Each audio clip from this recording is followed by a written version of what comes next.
I will begin with looking at memory studies in terms of what that does as a discipline and what are the research inputs that can come from memory studies. So memory studies is a very interdisciplinary field of inquiry, which looks at the politics and the processes of remembering and forgetting. Now, I use the word remembering and forgetting quite deliberately because sometimes in memory studies, actually often in memory studies, we spend more time and we should spend more time looking at forgetting rather than remembering, because forgetting, as most of us know, is not an innocent activity. Forgetting can sometimes be a motivated activity. Forgetting can be a political activity. And one of the things that we do in memory studies, and this will connect interestingly with digital humanities as well, we look at the micro and the macro vectors of memory in terms of how the brain remembers, in terms of how the mind remembers and forgets, but also equally in terms of how a culture remembers, how a collective remembers, right? And we are interested in the Center for Memory Studies in IIT Madras. We are interested at the interface between these two vectors, between the micro vector and the macro vector, in terms of how the brain processes information and remembers and forgets, and also in terms of how cultures process information and remembers and forgets. Now, one key quality, one key concept that I would like to touch upon a little bit here, and hopefully connect it with digital humanities, is a concept of encoding. Right? Encoding is a very important concept in memory studies.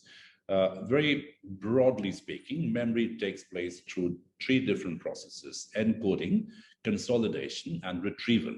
These are three processes of memory. You encode information first, then you consolidate it, and then you retrieve it. We sometimes think of memory as only remembering, but actually memory is a three-tier process: encoding, consolidation, and retrieval. And all three processes must function in order for memory to function as well.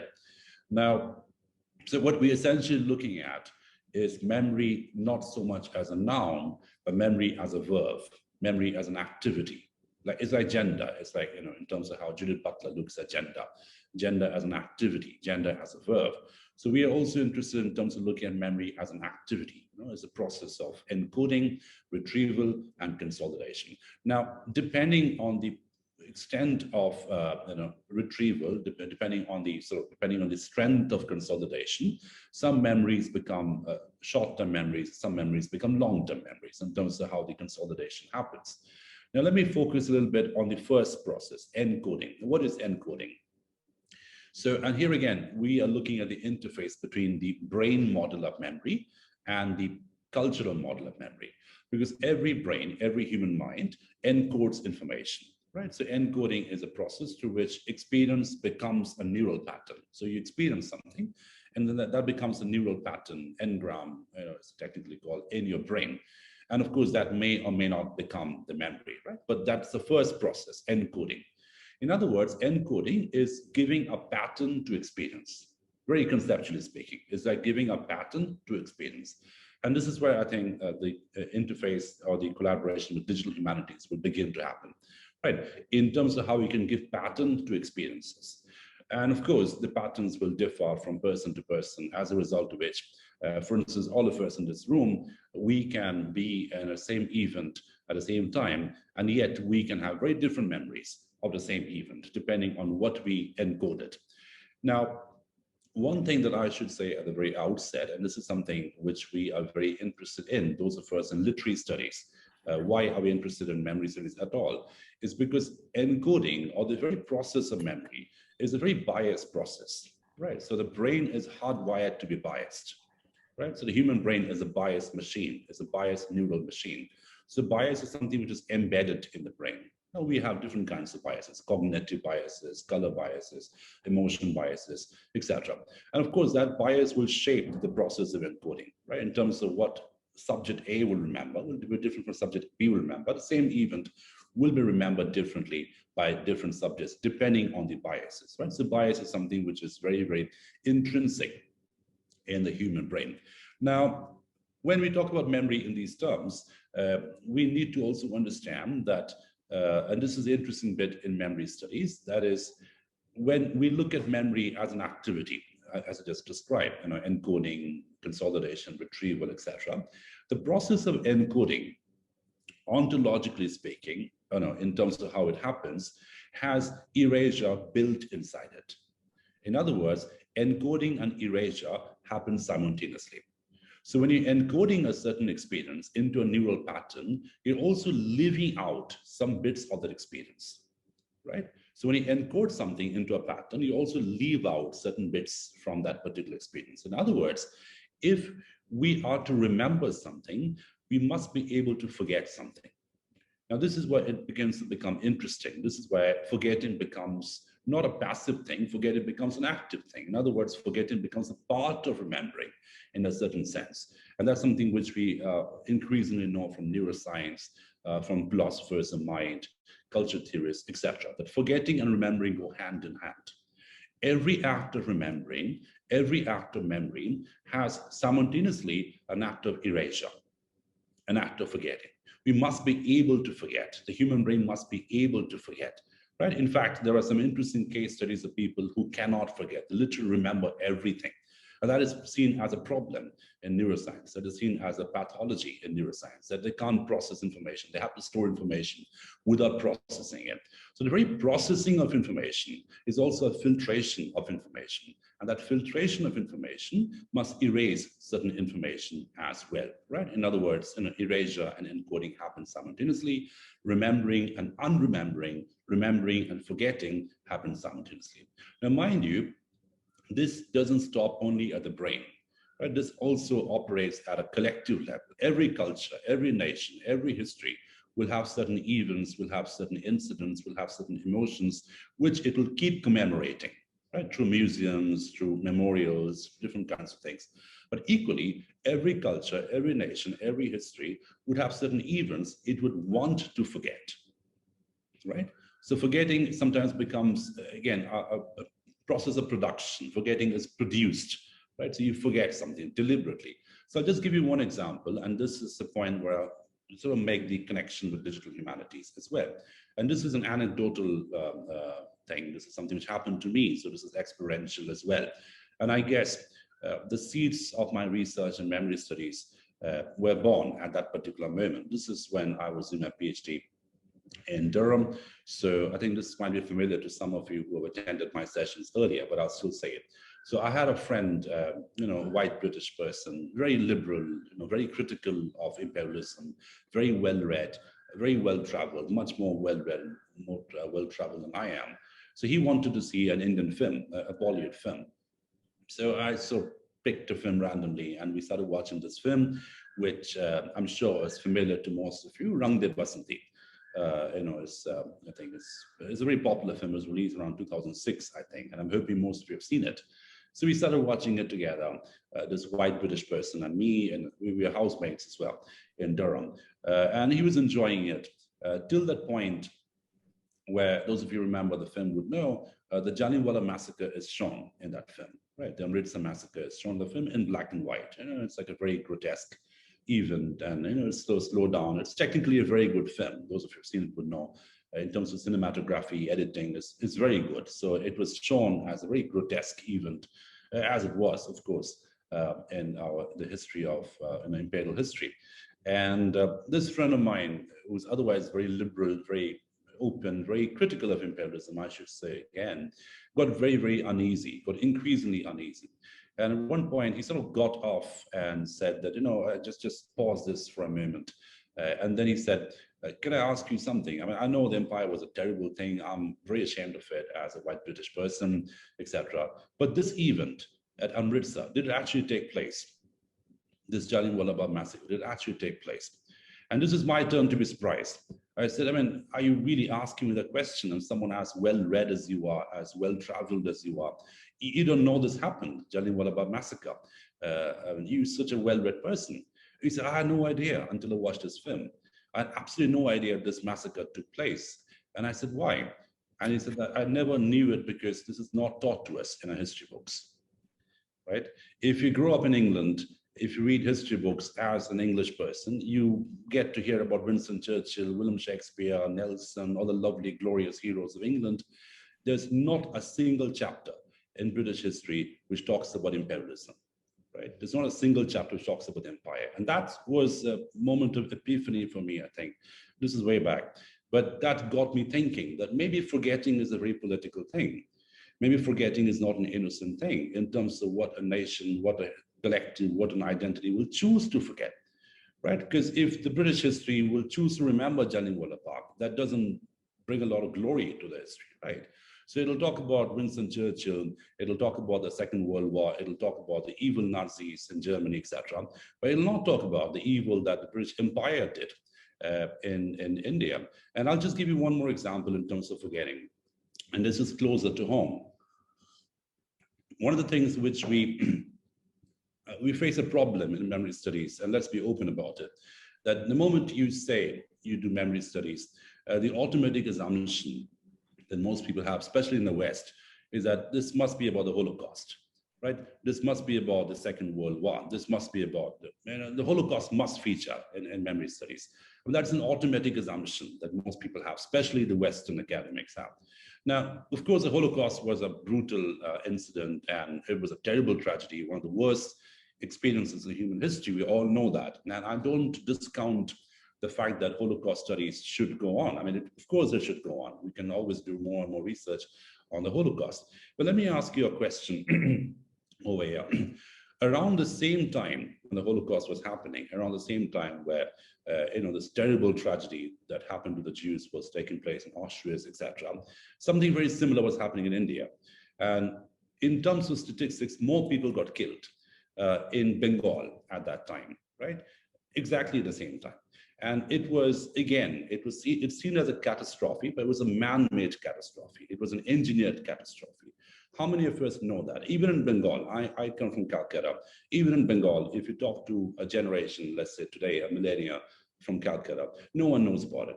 I'm talking about the Bengal famine. The Bengal famine took place exactly around the Holocaust, exactly the same time, and it killed more people in the streets of Calcutta than the Holocaust. And the entire Bengal famine was orchestrated by the British. Those of you who want to read on, you could find out, you can Google up. It happened not because we ran out of supplies, not because there was bad crop, but because all the crops, all the supplies were directed to the British troops, right?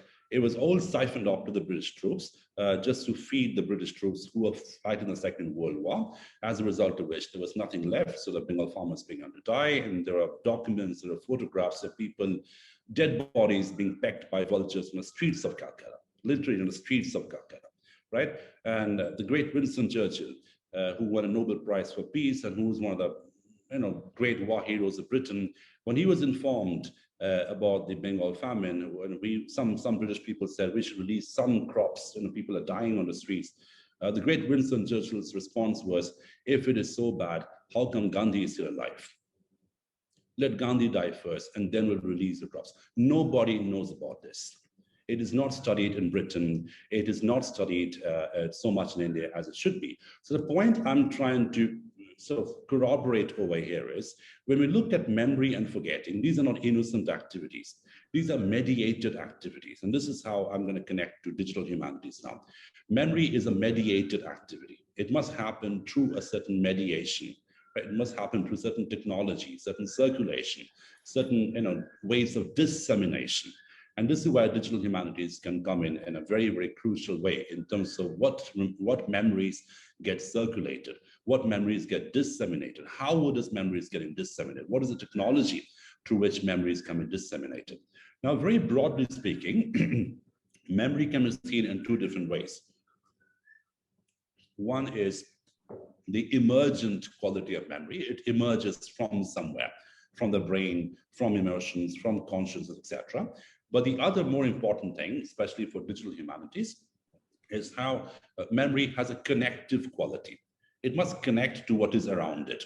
And that connective quality of memory is exactly where technology can come in a very big way. And we in IIT Madras, we work when we do memory studies. We don't just limit ourselves to culture studies and literature. We also work with XR people who work on XR technology and augmented reality, mixed reality technologies. For instance, one of our collaborators is the XR lab of TCS based out of Chennai. And they were the ones who helped us digitize in a very interesting way. They made an artwork of Jallianwala Bagh. One of the first conferences which we did in IIT Madras in 2019 was the 100th year of the Amritsar massacre, which happened in 1919. So there was an artwork which was made at IIT Madras. You can look it up. I mean, if you Google Jallianwala Bagh conference, IIT Madras, that should appear. And what we did through the XR lab of TCS Chennai is we digitized it in a sense that and the whole thing could be animated using a QR code, right? So there was a QR code which was supplied and shared to all participants. If you stood in front of the big artwork, it was planted in the campus of IIT Madras, and if people looked at it through their phones, scanning it, they could hear the gunfire, they could hear the whole experience, they could see the whole experience, etc. So that was a very classic case in point in terms of how memory studies and digital humanities can come together in terms of recreating an event. And I'm just going to spend a little bit of time talking about recreation or reconstruction, because we find, interestingly, more and more neuroscientists today are looking at memory not so much as an act of remembering, but as an act of reconstruction. So memory is an act of reconstruction in a certain sense. So technology such as this, technology such as augmented reality, external reality, mixed reality, virtual reality, these can play a very crucial role in memory studies in terms of how old events, forgotten events, events which are forgotten deliberately, in a very, sometimes in a political way. For instance, in the case of Britain, who don't want to remember the Jallianwala Bagh, that can be reconstructed in a very spectacular way, and that is how memory becomes an affective activity. Which brings me to my third point, which is again the connective point between digital humanities and memory studies, which is affect studies, right? Emotions, right? Of course, the word emotions has E-motions in it, right? This is like fluid motions. Emotions is a kinetic quality. We are moved by emotions. Emotions are things which are moving feelings. And there's a three-dimensionality about emotions, right? It moves across something. It also moves us. Like, for instance, if we are to see an artwork of Jallianwala Bagh, which is digitized through your phone, and if you have the QR code and if you scan it, and if you see it, if you experience it, we see something moving in front of us, and we are also moved by it, right? So there is that loop of emotions which happen. And again, this is a very happy wedding of memory studies and digital humanities in a certain sense, because you're digitizing something and recreating it in a very interesting sense, and recreate emotions which may have been forgotten in a certain sense. So I think digital humanities is a very powerful tool. And if you look at digital humanities as an archiving tool, as an interactive tool, right, as an augmenting tool, something which can augment something, something which can interact, reconstruct something. So in that sense, it becomes, in a certain sense, also an act of remembering. Because if you're reconstructing an old text, which is presumably a loss, and if you bring it up again, you're also remembering it. And I'm using the word remembering with a hyphen, re-membering. You're remembering something which is at the risk of being dismembered, which is at the risk of being forgotten, right? So digital humanities becomes a very important tool against oblivion. It becomes a very important instrument against oblivion. So we can see a very direct, almost organic and cognitive connect between digital humanities and memory studies in a very crucial way, right? But let's come to the other bit that I'm interested in, memory in the times of Corona. So why Corona? Why am I choosing Corona? What is it about COVID-19 that makes this alliance between digital humanities and memory studies even more pronounced? So I just give you a philosophical alliance in a certain sense. But COVID-19, what I'm going to argue for the rest of this presentation, is it has made this alliance at a very direct, pragmatic, experiential level, right? So for example, think of a format like this, the way we experience in this particular seminar, this particular workshop, which is entirely virtual in quality. We are all virtual presence. We are all disembodied voices.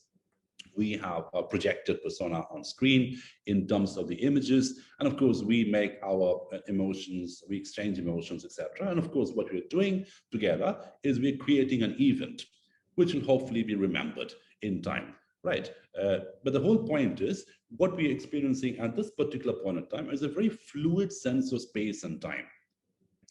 In other words, what COVID-19 has done in a certain sense is that it has made our experience of space and time more fluid in quality, right? It has sort of, in a way, defamiliarized our understanding of space and time. And this is an interesting point, defamiliarization. So what is defamiliarization? Some of us who are from literary background would know this is a technical term used in literature, and the argument is that literature, the literary medium, is in itself a language, a kind of language which will defamiliarize reality, right? So for example, if I were to tell you, let's just go for a walk. It's a nice evening. We will have fun. That's one way of looking at it. And if I were to tell you, let us go, then you and I, when an evening is spread out against the sky, like a patient eats rice upon a table.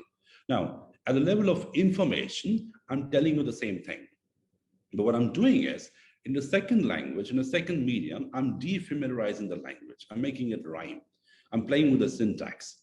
So the moment you read the second line, the moment you read the second passage, you are looking for meanings between the lines. You're trying to read between the lines. You're sort of thinking, oh, let us find out, maybe there's something hinted at in a certain sense, which is why poetry, despite its brevity, is the most difficult medium to understand. That's what people complain all the time. And then I teach BTech students in IIT Madras sometimes, and they say, oh, we can finish a novel, that's fine, but don't ask us to read a poem.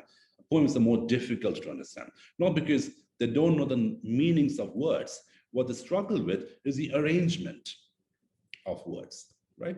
It's a play of syntax. Now, again, what digital humanities can do in a very interesting sense, it can push this defamiliarization at an extreme level, at a more experimental level, right? And that kinesis, that ability for the digital medium to sort of do almost anything with words in terms of putting and permuting and combining things, that can obviously open up more opportunities for us to defamiliarize reality in a very experimental way. Now, how does it connect to COVID? Why are we looking at this alliance during COVID-19? Now, as we all know, due to COVID-19, this pandemic, the phenomenon of this pandemic in a certain sense, which is a social phenomenon, a cultural phenomenon, a medical phenomenon, a biological phenomenon, but also an experiential phenomenon in a certain sense. We have all experienced COVID-19, right? Some of us have experienced it directly through a virus. For instance, I got affected by COVID-19 last year. I recovered, thank God for that. But some people have experienced it in different ways, distantly. But we've all experienced COVID-19. Right? We have all survived till date COVID-19. Now, what that has done, my argument is this, that COVID-19 is not just a medical condition. COVID-19 is not just a virus. It's not just a virus which has affected us biologically. It is a phenomenon which has affected us culturally, socially, existentially. It has changed, it has wrought a paradigm shift on our sense of space and time. And I'm just not just talking about in terms of lockdowns. Like, for instance, you can only go out on a certain time, you can only access certain space. That's obviously there at a very pragmatic level, right? So, for instance, when there's a lockdown between 6 o'clock to 8 o'clock, or whatever. So, human movements are determined by that, right? So, you cannot step out beyond those times. You cannot step into certain spaces. So, there are like forbidden spaces, forbidden times, and sanctioned spaces, sanctioned times. That's the legal thing. We all know that. That's one way of looking at it. The other way of looking at it, which is more complex, I think, and this is why digital humanities can come in a very interesting way, is because I think COVID-19, what this has done, it has changed not just space and time, it has changed our notions of trust and tactility, right? And that's a very important phenomenon, trust and tactility. Now, post-COVID-19, or even during COVID-19, I don't think we can use the word post-COVID-19 yet. I think I'm being too rosy and romantic. COVID-19 is still going on, so there's no post-COVID-19 as of now. But during this pandemic, during this phenomenon, our sense of trust has wrought a permanent change, right? We cannot trust strangers. Forget about strangers. We can't even trust people we know, because we don't know who is carrying the virus. We don't know who is a carrier of a certain virus. We don't know who can contaminate us. That sense of trust is completely gone. And of course, tactility in terms of how what we can touch and cannot touch. That can be a question between life and death. So trust and tactility have been changed at a very permanent level, which is the way you can connect with digital humanities now. So for instance, if you're looking at humanities, if you're looking at an experience of reading, if you're looking at an experience of consuming knowledge, if you're looking at an experience of disseminating knowledge through a non-tactile mode. This is what digital humanities has been doing for the longest time. So my argument is, my philosophical argument to this presentation is, COVID-19 has met digital humanities and memory studies together, not just esoteric disciplines. These have become a way of life, right? So digital humanities is not just an academic study, an academic endeavor, which has to be done through conferences and workshops, whatever. It is what we are doing now. It is what is happening now at an everyday quotidian level. My argument is, this is the world that we're living in today, where contactless exchanges, where digitizing things, where remembering and forgetting are happening at such spasmodic levels. These are not just academic activities anymore. These are experiential activities. These are activities which happen at a daily, everyday, quotidian level, right? And this is where I think the process of encoding, the process of defamiliarization, the process of representation, the process of reconstruction will be taking very, very different vectors. And they're already taking very different vectors, I think. So we're looking at trust, tactility, contactless, essential goods, non-essential goods, and all these things have become part of our daily vocabulary. I'll just give one more example, and then I'll sort of begin to wind up. So for instance, think of the generation. So when I say digital humanities is a norm, digital humanities is not an esoteric service. It's just an activity which you do every single day. Think of the generation of boys and girls, students, who were about to enter school, right? Who will probably not hold a textbook till they're 5 years old, right? Who will consume knowledge, who will consume information, who will consume the entire epistemic paradigm through our digital platform, right? Through our contactless platform, right? So the whole idea of knowledge, the whole memory of knowledge. So this is the most direct connection I'm making, memory studies and digital humanities. The whole memory of knowledge, in a certain sense, will be contactless, will be digitized, right? Through a non-textual model. And again, we can always define what a text is. We can define and redefine what a text is. But the point is, at a very experiential, pragmatic level, digital humanities and memory studies should receive added attention, should receive an experiential attention, not just academic attention, experiential attention in a world we live in today. And the COVID world today, and this is why I titled my paper, A Memory in the Times of Corona, right? Memory has become different, right? So our sense of memory, our experience of memory has become different. Our experience of a text, our experience of a poem, our experience of any knowledge system has become entirely different. And we have already moved into a digital world, in a digitized world. And this particular pandemic has accelerated that movement, has accelerated the transition from a contact, a knowledge to a contact position, from that to a knowledge to a contactless position. And that contactlessness is something which has been produced out of this pandemic. So I stop at this point. Thank you again for this invitation, for this wonderful workshop. Thank you.